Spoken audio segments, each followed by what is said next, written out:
इसमें कुल 10 निबंध हैं। पहला है मेरी दिनचर्या कुछ आयाम, नमो वृक्षभ्य, उठ जाग मुसाफिर, चौथा केना, पांचवा ग्रीष्म बहार, छठा है तत्किम, सातवां तीन डंडियाँ, चोट से उबरा समय और सवाल, आठवां चिंता भारत के उजड़ते गाँवों की, नौवां गांव पर बनाम गांव में, 10वां है सवाल जीने का। सबसे पहले भूमिका से शुरुआत होती है पाठ की, निबंध की, जो विवेकी राय ने स्वयं लिखी है। लेखक शब्दों से लड़ता है, उसकी सेना के सब कुछ है शब्द। इस प्रकार शब्द सेना के बल पर मेरी उठ जाग मुसाफिर कृति तैयार हो गई, जिसके पीछे एक संक्षिप्त संदर्भ है। कई बार चर्चाओं में यह बात आई कि निबंध, ललित निबंध एक ठहरी हुई विद्या है और इसमें ज़्यादा कुछ लिखने करने की संभावनाएं नहीं है। मेरे भीतर एक प्रबल संकल्प बनकर उठ गया। अवश्य ऐसा लग रहा कि ललित निबंध ठहरी हुई विद्या है, मगर यह ललित निबंधकार ठहरा हुआ नहीं है। अगले 1 वर्ष के अंदर मैं इस ललित निबंध को लिखूंगा। संकल्प तो भीतर प्रतिष्ठित हो गया, परंतु इस पकी हुई आयु में तरह तरह के रोग और ग्रह प्रपंच आदि के भीषण दबाव के होते लगा कि काम बहुत कठिन है। भले वक्त पर याद आए पंडित विद्यानिवास मिश्र। एक बार उन्होंने कहा था, पराजय कभी स्वीकार मत कीजिए, हिम्मत करके आगे बढ़ो। रख दी गई सी कलम चल गई और फिर पूरी ऊर्जा के साथ चल पड़ी। ये नई रचनाएं साहित्य अमृत सहित हिंदी की प्रतिष्ठित पत्रिकाओं द्वारा सादर प्रकाशित की गई, प्रशंसित और पुरस्कृत हुई। इसकी विषय वस्तु, प्रस्तुत निबंध में गांव की दशा दिशा, गांव की प्राकृतिक सुषमा और टूटते हुए गांव और घरों की चुभन मौजूद है। निबंध में लेखक सामाजिक और सांस्कृतिक मूल्यों के विघटन से चिंतित है। यह एक ललित निबंध है। निबंध में 95 वर्ष के बीमार अध्यापक जगदीश बाबू का जीवन और उनकी यादों का उल्लेख निबंधकार करता है। निबंध में जीवन और मातृभूमि पर प्रकाश डाला गया है। निराला, कबीर और रविंद्रनाथ टैगोर और उनकी कविताओं का उल्लेख भी इस निबंध में मिलता है। इस निबंध के प्रमुख उदाहरण हैं जो मैं आपको पढ़ा देती हूँ। प्रश्न सुनकर मास्टर साहब अर्थात जगदीश बाबू का चिर परिचित मुक्त हास बिखर गया। आधा उत्तर तो प्रश्नकर्ताओं को जैसे इसी में मिल गया कि यह भी कोई प्रश्न है। तब ऐसा लगा था जैसे दिनकर की कविता पंक्तियां आकर खड़ी हो, मास्टर साहब के पक्ष में गवाही दे रही हैं। जवानी की आंखों में ज्वाला होती है, बुढ़ापे की आंखों में प्रकाश होता है, और यही कारण है कि जवानी संचय होती है, बुढ़ापा दान होता है। जवानी सुंदर होती है, बुढ़ापा महान होता है। नहीं, अभी प्राण भरमर उसे छोड़ कहीं जाने वाले नहीं हैं, मात्र निश्चेष्ट उतान पड़े सोए हैं। चौकी पर बिस्तर नहीं, अधोवस्त्र के रूप में मात्र खादी का एक अंडरवियर है और खादी का ही एक पुराना गमछा ओढ़े जैसे हैं। वस्त्र दोनों साफ सुथरे नहीं। फिर एक धक्का लगा।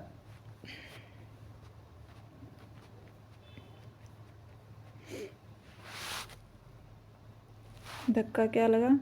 बूढ़ों के साथ लोग कहाँ तक वफा करें, लेकिन न आती मौत तो बूढ़े भी क्या करें।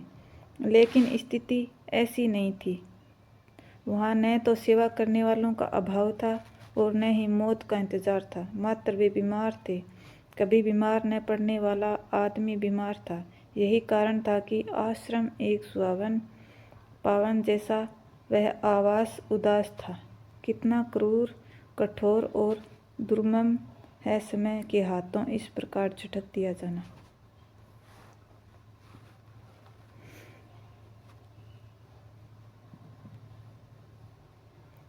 खुले हुए ऊंचे निरोग जैसे स्वर की ठनक तो वही थी, पर उसका आत्मविश्वास से पूर्ण पहले जैसा स्वाभाविक ताप नहीं था और ठंडापन छिप नहीं रहा था।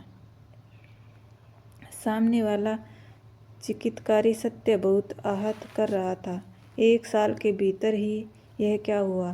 क्या चुपचाप बुढ़ापा अचानक धमक कर चकित कर देता है कि अरे यह क्या हुआ? राष्ट्रीय स्तर के एक विद्या मंदिर के इस तेजस्वी शिक्षक, गांधीवादी चिंतन और जीवन शैली में आजीवन रसे बसे, सदाबहार स्वास्थ्य के लिए प्रसिद्ध ग्राम मनीषी तथा सुरुचिपूर्ण सुवेश में सदा साहस दिखाने वाले इस समाजसेवी को इस बेहाल कैसे देख रहा हूँ।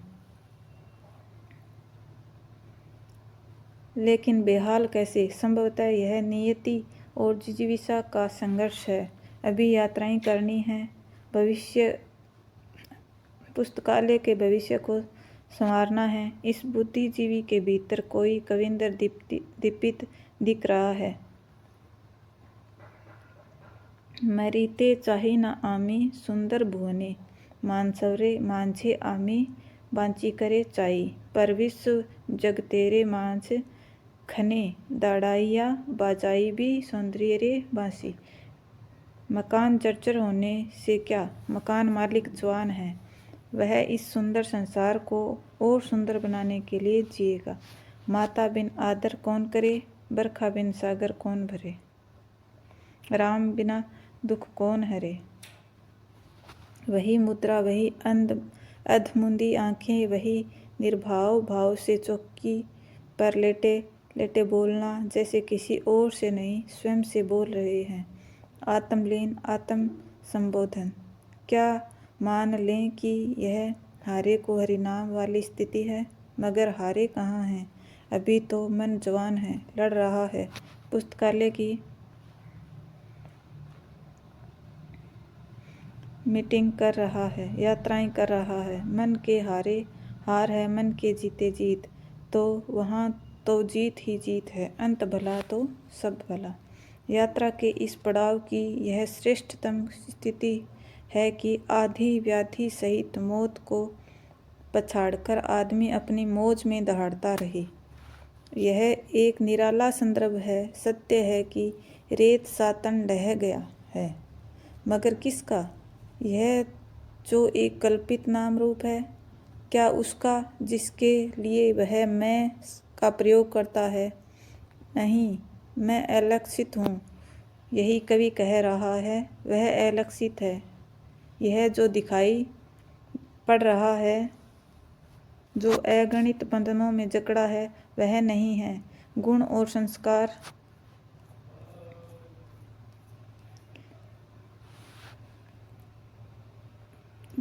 संस्कार कारण है कि जीवन भर गांधी, अरविंद, राधाकृष्ण और कबीर आदि से लेकर दिनकर पंत प्रसाद, प्रेमचंद्र और हजारी प्रसाद आदि को पढ़ने वाला वह स्वयं को पढ़ रहा है। अपना दीप अपने आप जिएगा, अपना दीप अपने आप, अपना जिया अपना वेद, अपने अनुभवों की राशि विपुल पुराण। जीवन यात्रा में थका प्रत्येक यात्री विश्राम चाहता है।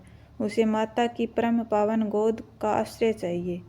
बीमार अर्थात रोगग्रस्त, अस्वस्थ, अभी कुछ माह पूर्व तक आँख कान दिल दिमाग, चलना फिरना, हंसना बोलना, खाना पीना आदि व्यवहारिक जीवन जीना दुरुस्त था, तो समझ लिया तंदुरुस्त है।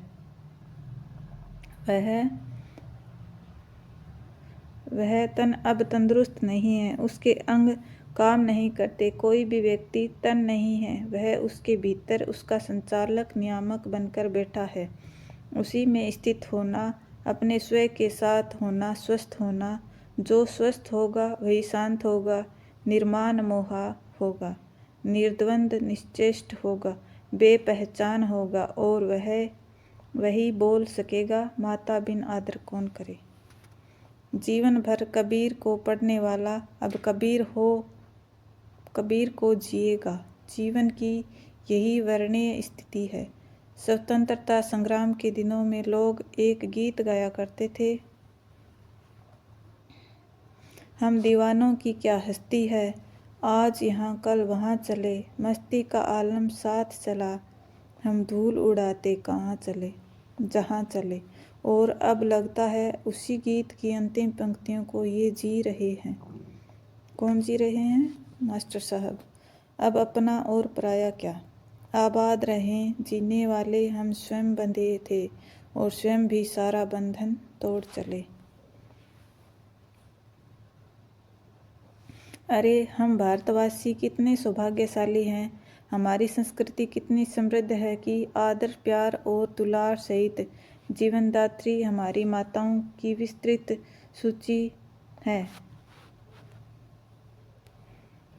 गंगा, गीता, गायत्री, धरती सहित अनेक देवी देवताओं की अधिक पवित्र संज्ञाएं माता शब्द से जुड़ती है। जन्मदात्री माता से कुछ अधिक ही भावात्मक संबंधों वाली माताओं के स्मरण में रोमांच देखते हैं। भौतिक जीवन की माताएं कुमाता भी हो जाती है, परंतु संबंध वाली माताओं का स्नेह कोष कुपुत्रों के लिए कभी रिक्त नहीं होता। उनका आदर, अवदान, आशीर्वाद बहुत ही शक्तिशाली होता है। आज की ही अकृत्रिम और सहज निस्वार्थ भारत माता के प्रति भक्ति, समर्पण और सेवा भाव की तरंगों ने एक तिरंगा इतिहास रच दिया। लिखा सुना नहीं, वह सब आँखों देखा सच है। समस्त भूगोल, इतिहास और पुराण से जुड़ी माताएं जन्मदात्री माँ सहित एक भारत माता के भावों में जब समाहित हो गई थी, वंदे मातरम क्या पता। मास्टर, ये कट गया है थोड़ा।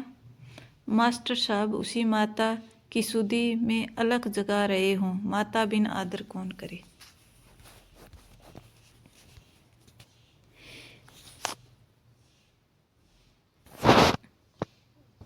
आत्म जागरण बनाम राष्ट्र जागरण गीत की प्रथम कड़ी का भाव प्रवाह दोनों ओर है।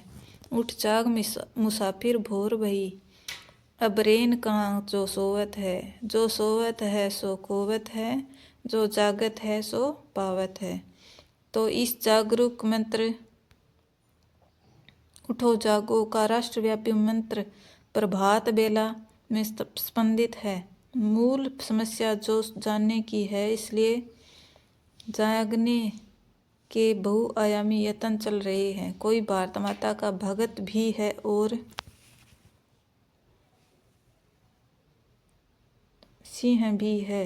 जो वह क्या करता है, जवानों को जगाने के लिए कौंसिल में बम फेंका और फिर फांसी पर चढ़ने जा रहा है तो भारत माता से विदा मांगता है। बहुत लोकप्रिय गीत था, विदा कर दो मुझे माता। एक निराला कवि है जो इस बात पर तड़प रहा है कि सिंहों की माद में आया आज सियार। और फिर वही जागो नगपति जागो विशाल। कोई छायावादी कवि प्रसाद रूप में नवजागरण मंत्र फूंक रहा है। बीती विभावरी जागरी शुरुआत भारतेंदु ने की।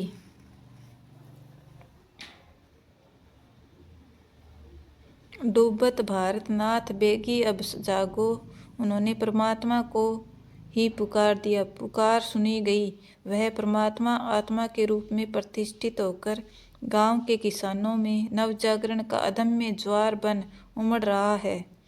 जगे हैं, जगा रहे हैं, उठ जाग मुसाफिर। प्रभात फेरी की यह श्रृंखला गीत गुंजार में पहुंचती है। आत्म बलिदान की मंजिल तक। वंदिनी माँ को न भूलो, राग में अब मत झूलो, हो जहाँ बलि शीश अगणित, एक सिर मेरा मिला लो। वंदनी भारत माता स्वतंत्र हुई, परंतु त्यागी, बलिदानी और आज़ादी की दीवानी पीढ़ी पुत्रों के सपने कहाँ पूर्ण हुए।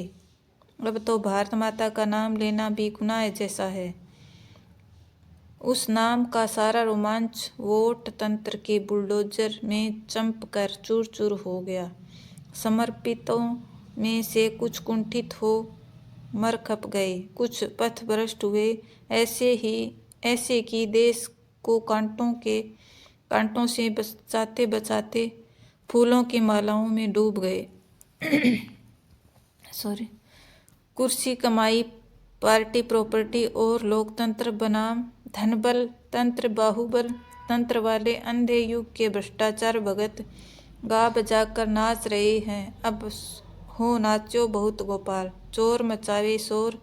तब मास्टर जैसा व्यक्ति अब क्या बोले, किस सोए देश को जगाए। मान ले पुस्तकालय उसका भारत है। अंधेरी रात के बाद प्रकाश को आना ही है तब वह घर लौटे। माता बाट देख रही है। यह है माता मातृभूमि, जन्मभूमि, स्वर्गलोक में भी प्यारी जननी, जन्मभूमिश्च स्वर्गाधिपति गरीयसी। एक जगा हुआ व्यक्ति इसके लिए तड़प रहा है। इस तड़पन में गीता के ऊंचे ज्ञान की गूंज है। यह भूमि ही माता है और पुरुष में परमात्मा पिता है, और न कोई माता और न कोई पिता, वे तो निमित्त मात्र है। इसी माता भूमि, मातृभूमि और सबका भाव जिसके सपनों में डूबा। 2 पेज हो रहे हैं साथियों, एक दिन भी पढ़ लेते हैं, थोड़ा लंबा हो गया है। पराश्रय चाहिए, संसार का आश्रय हार है, पराश्रय जीवन की जीत है। बस अब शरण दो माता, एक मर्मस्पर्शी पुकार है अंतिम। परीक्षा की घड़ी में वाल्मीकि की सीता जी ने भी पुकारा था, माधवी देवी विवर दातुर्महर्ति। पृथ्वी माता मुझे अपनी गोद में स्थान दे। माता का आदर मिला, वे उत्तीर्ण हुई। स्वयं दुखी न होना और न दूसरों को दुखी करना बड़ी बात है। ऐसी विजेता की स्थिति अंत के दिनों में उसी भाग्यवान को प्राप्त होती है जो जीवन में कभी हार नहीं मानता और सर्वजन हिताय उद्देश्य निष्ठ आदर्श जीवन जीता है। यह अंतकाल बीहड़ कसौटी है। बड़े बड़े ज्ञानी, ध्यानी और जग सेवी यहाँ आकर टूट जाते हैं। शायद जीवन में बाहर कुछ और रहा और भीतर कुछ और। जब बाहर का संसार बेहाल हुआ तब वह सब जो रहा भीतर बकवासी प्रपंच सूप में उछल आया। विचारों का बुहारन, कूड़ा करकट, कुसमय की साफ सुथरी सात्विक और सुवासित अभिव्यक्तियां व्यक्ति के जीवन व्यापी ऊंचे सोच और उत्कृष्ट चिंताभ्यास की फलश्रुति होती है। ऐसे जीवन संबल वाला व्यक्ति राग रहित हो तो मुक्त हास बिखेर सकता है।